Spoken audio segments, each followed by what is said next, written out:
de Afganistán. Ahí lo tenemos al compañero José Luis Saavedra, para que nos recuerde todo esto de, bueno, hace un año que salieron las tropas estadounidenses de Afganistán, ¿no? Prácticamente escapando, ¿no? Entonces, compañero, tiene la palabra. Voy a acompañar un poquito con algunas imágenes de ese momento. Bien, muchas gracias. Gracias, Beto, gracias, Miguel, y también un saludo a Jorge. A ver, inicialmente parece algo muy lejano para Bolivia hablar de Afganistán. Parece una situación además tan exótica, tan extraña, que en general creo que no nos preocupa.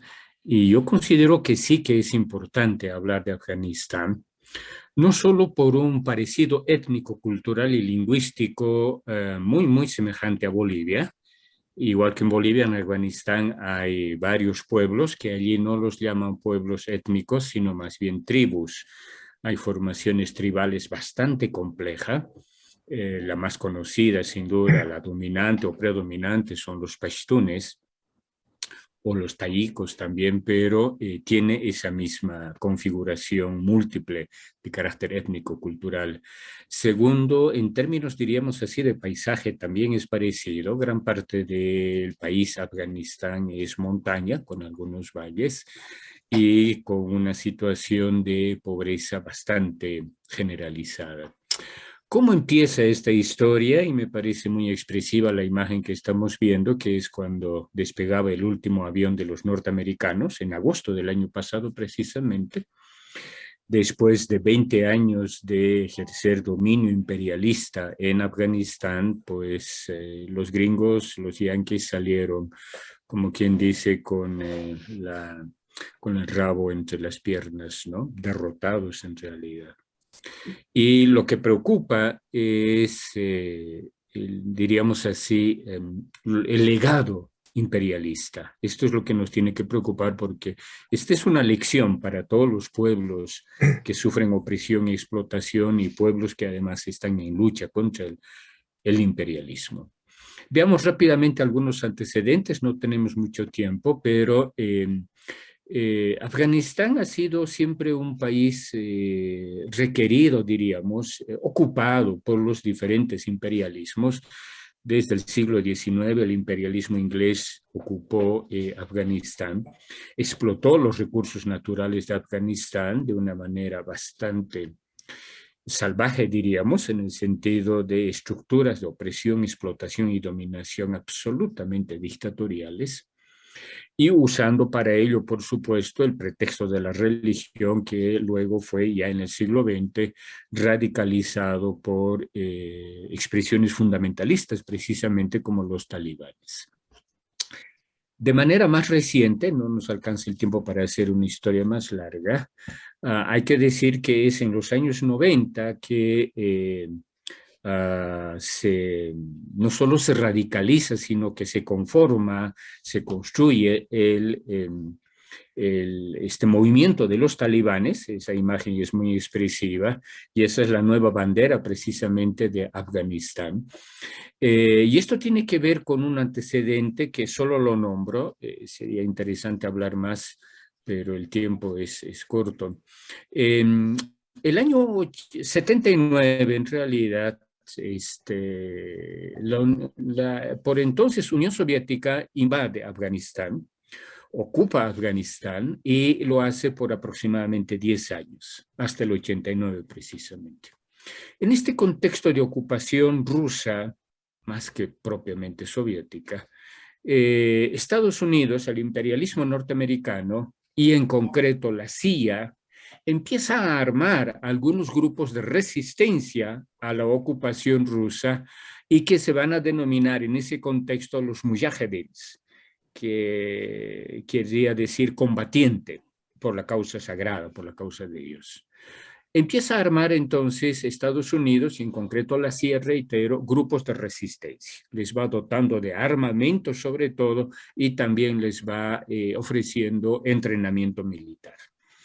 Este proceso de resistencia tipo guerra de guerrillas resulta, diríamos así, victorioso en la medida en que el 89, después de 10 años de ocupación rusa, son igualmente derrotados y son expulsados los soviéticos, los rusos. Ya en el inicio mismo de la perestroika, Gorbachev y compañía, cuando la propia Unión Soviética ya estaba también en crisis. Estos movimientos que resistieron a la ocupación rusa se radicalizan en un fundamentalismo islámico religioso cada vez más autoritario, más dictatorial, más totalitario. Hasta que en la década del 90, el 94, en Kandahar, que es una ciudad al sur de Kabul, Kabul la capital, que está al norte del país de Afganistán, en Kandahar se radicaliza este movimiento fundamentalista islamista, reitero, al mando del Mullah Omar, Mohamed Omar, en las madrasas. Madrasas son escuelas de religión coránica, donde sobre todo los niños aprenden el Corán a recitar, aprenden de memoria el Corán. No es un aprendizaje, diríamos, significativo, son aprendizajes memorísticos.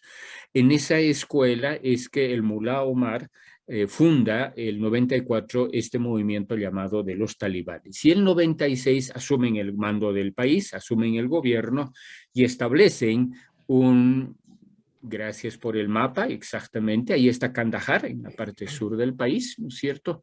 Y también la capital, Kabul. Los talibanes asumen el gobierno en 96 y establecen obviamente un régimen eminentemente dictatorial, pero basado en un fundamentalismo religioso que es el Islam. Entonces establecen un régimen extremadamente dictatorial, opresivo, represivo y obviamente en función, esto hay que decirlo muy claramente, de los intereses imperialistas de Estados Unidos, que va a seguir apoyando de manera decidida, sobre todo en términos del tráfico de armas y, ojo, y esto también hay que decirlo, del tráfico de opio y heroína, que es el producto de mayor exportación hasta ahora de Afganistán, de los que están en el poder, de los poderes de turno, de los talibanes. En este contexto de gobierno que tienen los talibanes, también Afganistán se va convirtiendo en un ámbito de entrenamiento de grupos, llamaríamos ahora, terroristas, fundamentalmente de Osama Bin Laden, este saudí que va a empezar a operar, ya operaba en realidad desde la resistencia a la ocupación soviética rusa, y en los años 90 empiezan a preparar una serie de atentados contra los intereses imperialistas.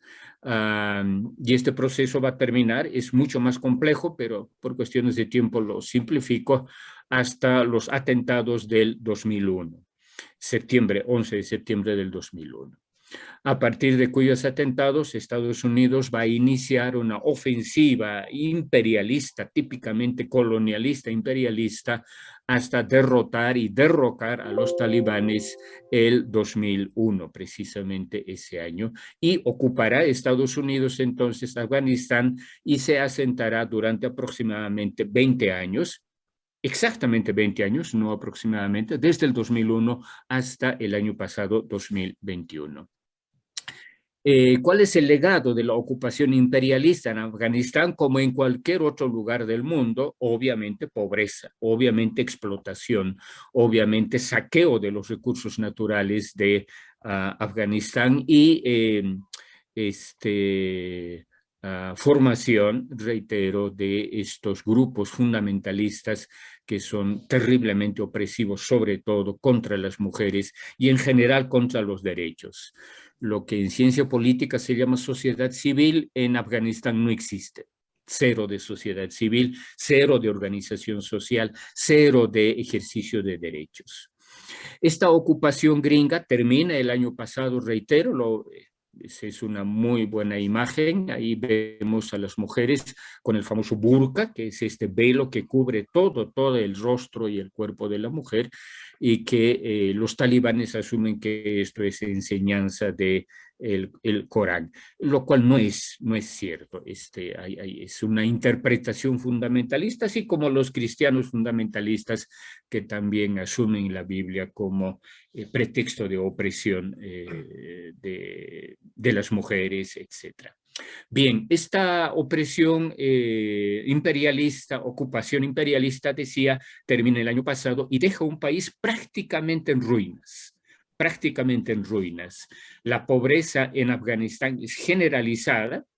Más del 90% de la población de aproximadamente 40 millones que tiene Afganistán vive en la pobreza.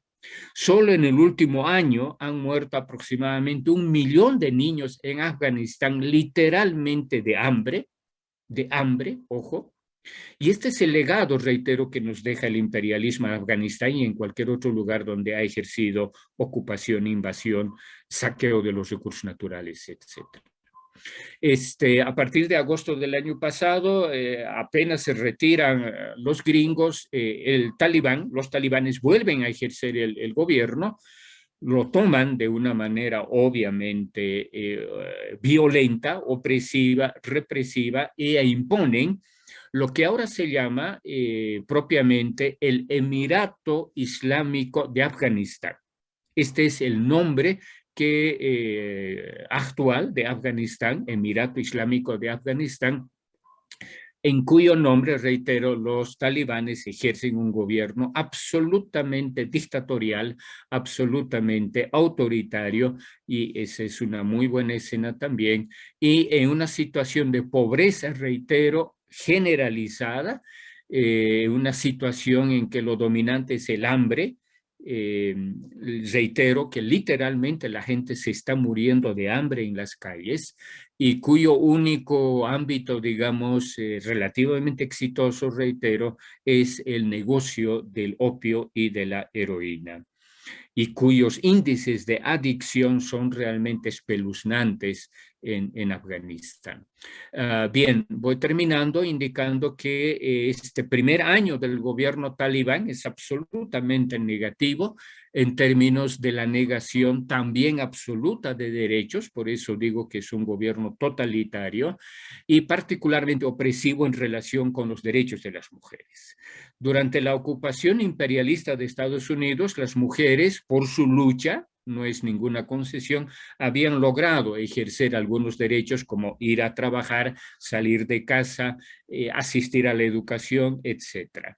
Todos esos pequeños avances han sido totalmente negados por el régimen talibán y actualmente las mujeres están en situación de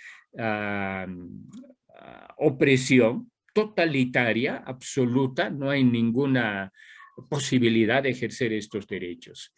Y esta situación también se extiende al conjunto del país en el sentido, reitero, que no hay ningún tipo de organización social, cero de organización sindical, no hay nadie, ni hay posibilidad siquiera de reclamar derechos de los trabajadores, no existe esto en absoluto, reitero, no hay sociedad civil en Afganistán. Los talibanes, reitero, a partir de este llamado Emirato Islámico de Afganistán, han establecido y ejercen un gobierno absolutamente totalitario.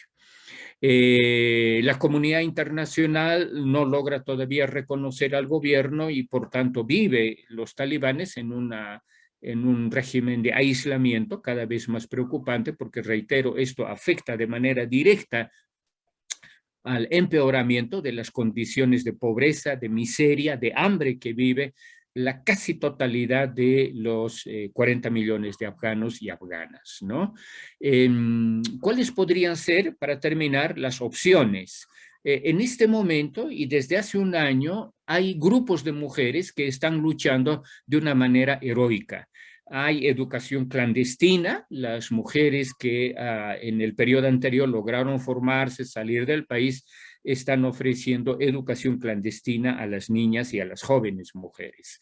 Pero esta lucha todavía es aislada, heroica sin duda, pero aislada, y hace falta en Afganistán que esta lucha de las heroicas mujeres sea acompañada también por la lucha de los varones.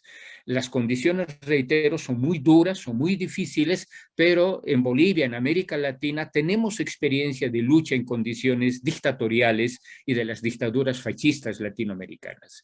Creo que esta experiencia convendría compartirla con los hermanos y hermanas de Afganistán para que su lucha sea cada vez más unitaria en función del ejercicio de las libertades y del establecimiento de regímenes democráticos donde los derechos puedan ser ejercidos con libertad. Entonces, en Afganistán está pendiente, reitero, el apoyo, y esa es una muy linda imagen, las mujeres que suelen manifestarse muy fugazmente, momentáneamente, porque muy rápidamente son reprimidas por la policía, una policía afgana, talibán, que no duda no solo en detener, reprimir a las mujeres, encarcelarlas, asesinarlas impunemente a las mujeres, sino además que borra todo ejercicio de derecho, ¿no? Entonces, el desafío en Afganistán, y creo que ese es un ámbito que desde Bolivia, desde América Latina podemos y debemos solidarizarnos con la lucha de las mujeres e instar a las organizaciones de los varones a unificar, a fortalecer estas luchas por el ejercicio de nuestros derechos y también por el establecimiento de un régimen democrático. Si eso pasa o no por el derrocamiento del régimen talibán, eso creo que es voluntad del pueblo afgano, ellos tomarán esa decisión, pero se impone la lucha por la libertad en Afganistán y, como alguna vez decía el Che, y en cualquier lugar del mundo donde haya opresión y explotación.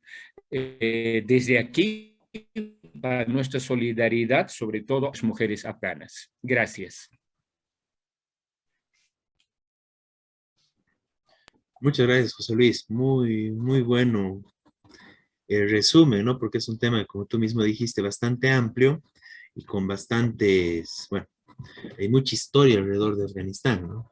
Es un país que, bueno, ha estado en la mira de los distintos imperios e imperialismos durante mucho tiempo y realmente, bueno, toda la situación y, bueno, toda esta última parte, ¿no? Y, no, muchas gracias por llevarnos, trasladarnos un poco allá y tener claro eso, ¿no? O sea, que el imperialismo, donde lleva sus manos, por más de que vaya con banderas de libertad y todo eso, deja un desastre, ¿no? Deja un desastre económico. Después de 20 años de ocupación militar, 20 años de guerra, se retira Afganistán, dejando el país en manos de los que supuestamente fueron a sacar del poder, dejándolos en la misma situación, con la misma vulneración de derechos, en el mismo grado de una dictadura fundamentalista y mucho peor que antes, porque antes por lo menos no había estos grados de hambre, ¿no?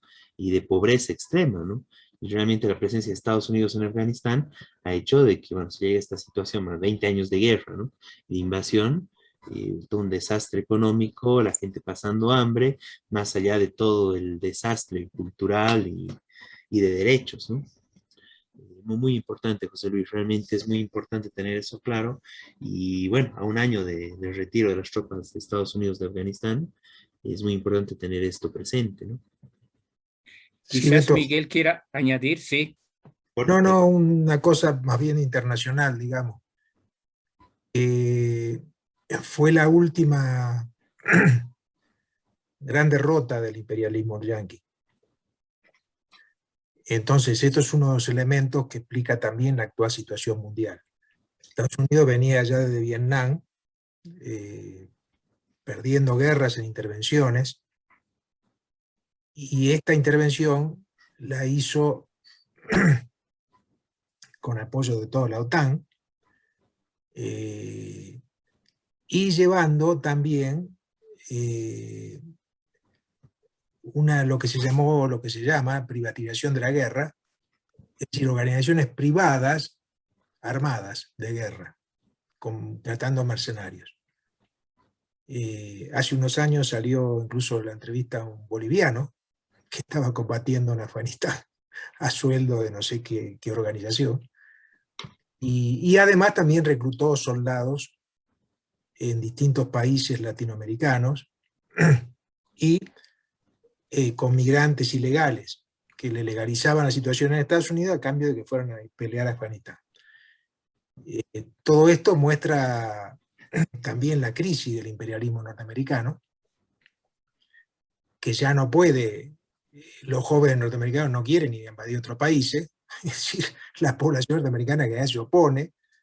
En este caso la excusa fue, bueno, fue que nos volaron las torres, entonces tenemos que...